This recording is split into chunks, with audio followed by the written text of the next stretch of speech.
How did it feel? Walk us through the whole process of getting vaccinated.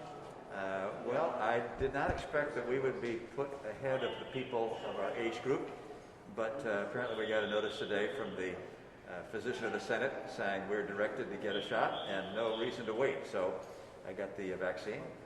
No pain, no gain. And why do you think it's important for the public to actually get vaccinated? Are you concerned about vaccine hesitancy at all?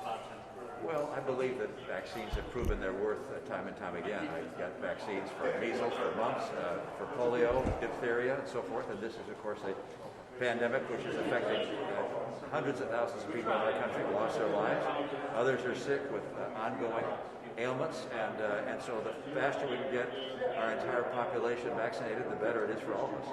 Well, and obviously you just talked about the severity of the pandemic. We're trying to get a deal hammered out here. What do you say to Americans that are so frustrated that Congress is now, potentially weighing a 2-day CR? What do you say to them when it comes to making a deal like this? Well, there are a lot of people in America that are hurting. They're afraid of losing their unemployment. They're losing their business and jobs at those businesses. It does not make sense for us to be dithering and trying to make perfection the enemy of the good. Our coalition of 8 Republicans and Democrats put together a bipartisan proposal. If that wasn't perfect, we thought it was good. We thought it was very good. But let's move and get something done so that people have the kind of confidence they need going into Christmas and the New Year. Right. Are you frustrated, or are you in this gang of 8, this bipartisan gang of 8 that was working on this deal, Dana? Are you frustrated with leadership at all? Well, I was part of that coalition that came together, Republicans and Democrats, in the House and the Senate. It's now moved to the leaders, the 4 leaders, to negotiate any changes they want to make or any entirely new directions they want to take.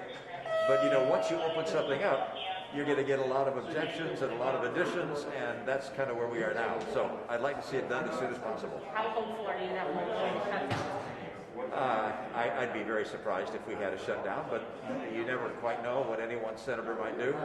But I, for one, believe we keep government operating, we keep negotiating, and we get the deal done before anybody leaves. Right. And then finally, last question here.